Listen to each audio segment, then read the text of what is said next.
तो आज मैं आपको स्टेप बाय स्टेप ये बताने वाला हूँ कि एक प्रोफेशनल म्यूजिक को क्रिएट करने का पूरा प्रोसेस क्या रहता है, और अगर आप कभी एक म्यूजिक को क्रिएट करवाना चाहते हो या क्रिएट करना चाहते हो तो आपको इस वीडियो से बहुत ज़्यादा हेल्प होने वाली है। तो इस पूरे प्रोसेस को सिर्फ बोरिंग थ्योरी से नहीं, एक मज़ेदार स्टोरी से समझते हैं। तो अगस्त 2024 में एक आर्टिस्ट आदित्य, जो कि एक 9 to 5 जॉब करते हैं बैंगलोर के अंदर, वो हमारे यूट्यूब पे और इंस्टाग्राम पे कंटेंट देख के हमारी टीम को रीच आउट करते हैं और कहते हैं कि हाय उत्कर्ष, मैंने ना एक अपने गाने का सैम्पल बनाया है और मैं चाहता हूँ कि हम इस पे मिलकर दोनों एक बहुत अच्छा म्यूज़िक बनाएं। तो मैं आपको एक सैम्पल फाइल भेजता हूँ अपने ऑडियो की और आप मुझे कुछ क्रिएट करके भेजो इस पे। तो जो सबसे पहला स्टेप होता है म्यूजिक को क्रिएट करने का, वो है आइडिया क्रिएशन। तो अब आइडिया क्रिएशन को इस तरीके से समझो, जब एक वोकलिस्ट और एक म्यूजिक प्रोड्यूसर साथ बैठते हैं तो कई बार म्यूजिक प्रोड्यूसर वोकलिस्ट को आइडिया देता है कि हम हिप हॉप जॉनरा पे कुछ म्यूजिक को क्रिएट कर सकते हैं, आफ्रो पे कुछ डांस नंबर म्यूजिक बना सकते हैं, या फिर हम एक सैड सॉन्ग को क्रिएट कर सकते हैं। और ऑलरेडी म्यूजिक प्रोड्यूसर एक ट्यून या किसी धुन को क्रिएट करके रखते हैं। पर बहुत बार ऐसा भी होता है कि जो आर्टिस्ट होता है उन्होंने ऑलरेडी कुछ लिखा होता है, ऑलरेडी कुछ ना कुछ कंपोज करा होता है गिटार या पियानो के ऊपर, और अब वो चाहते हैं कि उनके बेसिक आइडिया को कोई म्यूजिक प्रोड्यूसर आके प्रोफेशनली क्रिएट कर दे। तो हमने काफी सारे आर्टिस्ट के साथ सेशन लगाया हुआ है, और इन सेशंस में होता क्या है कि एज अ म्यूजिक प्रोड्यूसर हमें ब्रेनस्टॉर्म करना होता है और हम बहुत सारे आइडियाज को थ्रो करते हैं आर्टिस्ट के सामने, और वो किसी आइडिया को चूज करके उसके ऊपर गाना बनाने को प्रेफर करता है। बट हमारे केस के अंदर जब आदित्य ने हमें रीच आउट करा था तो उनके पास ऑलरेडी एक आइडिया था जो कि कुछ इस तरीके से साउंड करता था।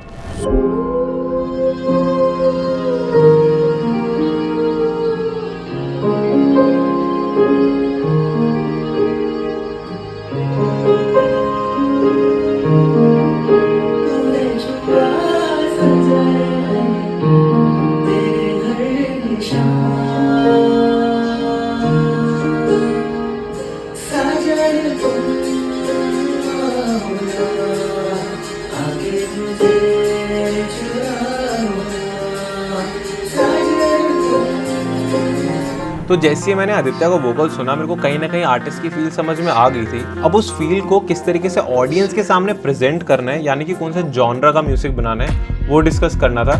तो थोड़ा ब्रेनस्टॉर्म करने के बाद मैंने आदित्य के साथ एक जूम कॉल इनिशिएट करी जहाँ पे हमने कुछ डिस्कशन करी। तो गाइस, जो सेकंड पॉइंट है वो है म्यूजिक प्रोडक्शन।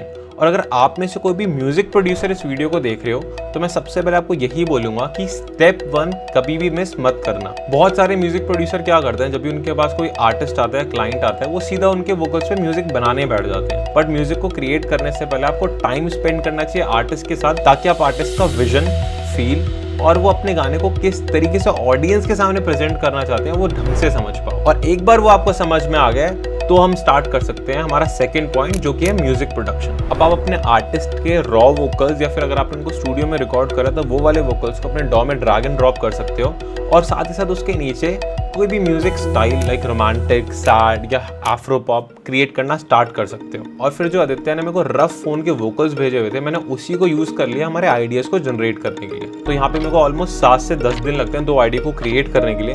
अब मेरे को एग्जैक्टली 7 से 10 दिन नहीं लगते तो उससे कम ही है, बट मैं और भी मल्टीपल आर्टिस्ट के साथ काम कर रहा होता हूँ, इसलिए मैं किसी भी नए आर्टिस्ट को यही बोलता हूँ कि मेरे को 7 से 10 दिन का टाइम चाहिए, जब मैं आपको पहले 2-3 आइडियाज भेज सकूँ। और मैं ये चीज़ मेक श्योर करता हूँ कि उन 3 आइडियाज़ में से एक आइडिया वैसा हो जैसा आर्टिस्ट सोचता है, एक आइडिया वैसा हो जो कि मैं चाहता हूँ इस वोकल के नीचे म्यूजिक को क्रिएट करा जाए, और तीसरा मैं एक फ्यूजन क्रिएट कर देता हूँ जहाँ पे आर्टिस्ट की जो वाइब होती है और जो मेरा थॉट होता है वो कहीं ना कहीं ब्लेंड हो जाता है। तो ऑलमोस्ट 10 दिन बाद मैंने आदित्य के लिए ये 2 आइडियाज़ को क्रिएट करा था।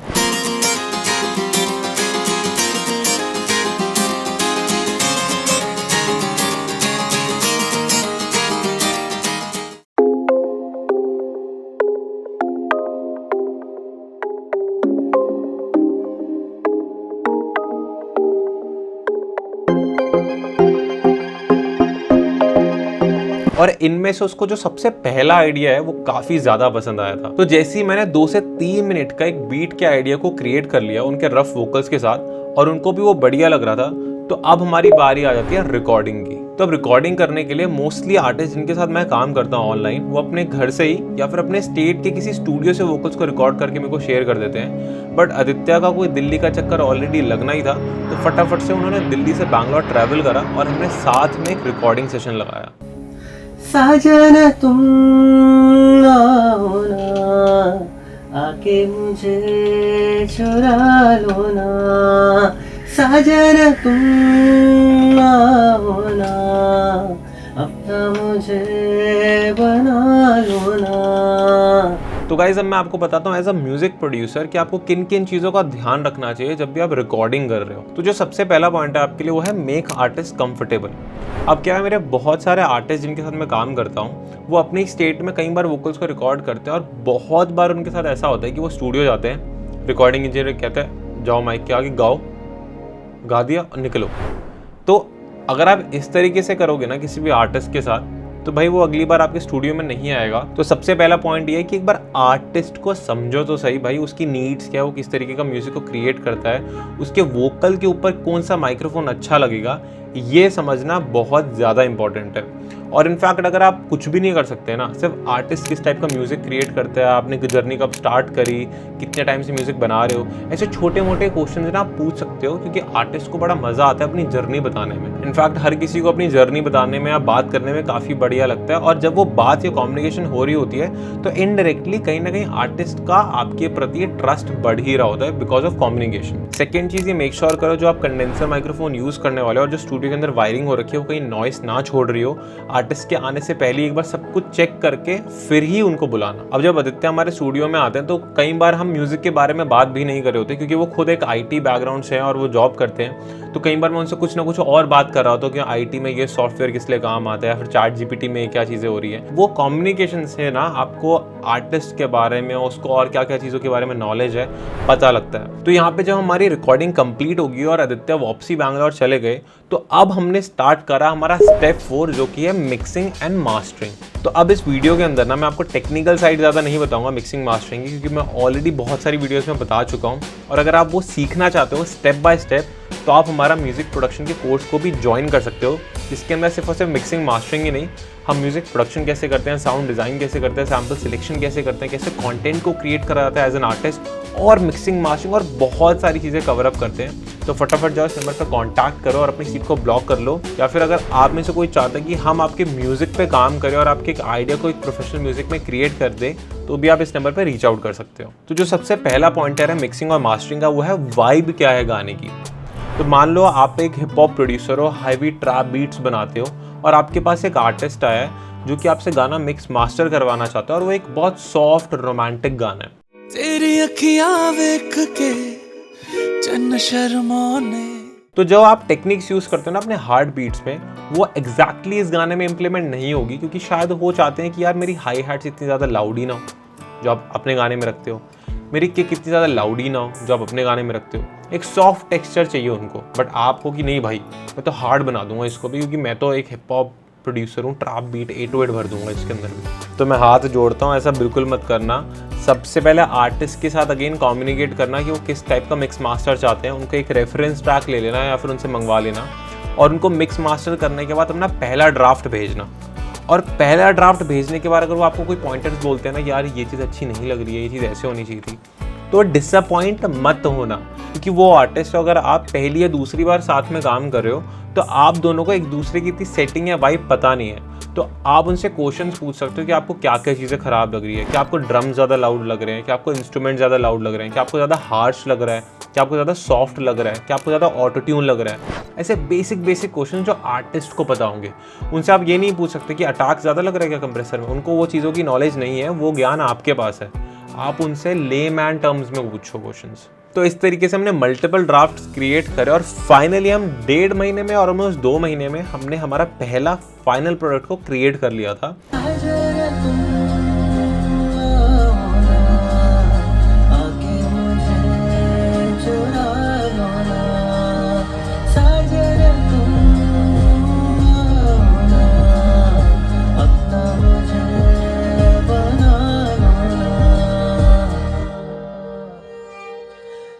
और अब बारी आती है उनके गाने को रिलीज करने की। अब जब उनका गाना रिलीज हो गया था और उन्होंने 2-3 प्रमोशन की टेक्निक अप्लाई कर ली थी, तो मैंने आदित्य को बोला यार कंटेंट क्रिएशन करना स्टार्ट कर दो, ताकि आपका जो खुद का पेज है ना उस पे ऑडियंस आने लग जाए और उसके थ्रू आप उस ऑडियंस को अपने स्पॉटिफाई आईट्यून्स पे पुश करो। अब कंटेंट क्रिएशन की वजह से ना आप बहुत सस्ते में या फिर ऑलमोस्ट फ्री की मार्केटिंग करा सकते हो अपने गाने की। बेसिकली आपको कुछ ऐसा कंटेंट चूज़ करना है जो कि बहुत ज़्यादा रिलेटेबल हो, और उस रिलेटेबल कंटेंट के अंदर कहीं ना कहीं अपने गाने को ऐड करते हैं। जैसे ये आर्टिस्ट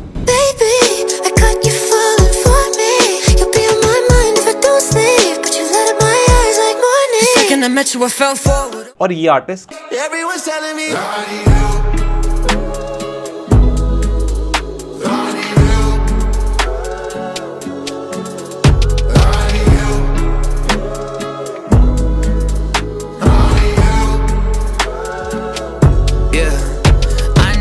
काफ़ी ज़्यादा करते हैं और अपनी आर्ट को कंटेंट के थ्रू काफ़ी सारे लोगों तक पहुंचाते हैं। तो इस तरीके से हमने आदित्य के साथ ऑलमोस्ट 2 ट्रैक कंप्लीट कर लिए हैं और साथ ही अभी हम तीसरे पे काम कर रहे हैं और उनके सोशल मीडिया पे भी काफ़ी अच्छे नंबर्स आ रहे हैं। अभी नंबर्स अप या डाउन होते रहते हैं, बट सबसे मेन चीज़ है टू बी कंसिस्टेंट। तो अगर एज एन आर्टिस्ट आप भी चाहते हो कि आप लोग अपने म्यूज़िक को अपना करियर बना पाओ, तो आई गेस कंसिस्टेंट रहना बहुत ज़्यादा इंपॉर्टेंट है। क्योंकि मुझे आज भी याद है जब आदित्य ने मेरे को इनिशियली रीच आउट करा था तो उनके स्पॉटिफाई पे या यूट्यूब पे कोई भी नंबर्स नहीं थे, और ये अभी कोई बहुत बड़े नंबर नहीं है जो उन्होंने रीच आउट कर लिए हैं, और वो अभी भी मेहनत कर रहे हैं और कंटेंट डाल रहे हैं और म्यूज़िक को क्रिएट कर रहे हैं ताकि ये नंबर्स और बढ़ पाए। बट ये नंबर बढ़ना या नंबर कम जाना मेन गोल नहीं है। मेन गोल है जो वो आर्ट को ऑडियंस को दिखाना चाहते हैं उसको एग्जिस्टेंस में लाना और मार्केट में छोड़ना।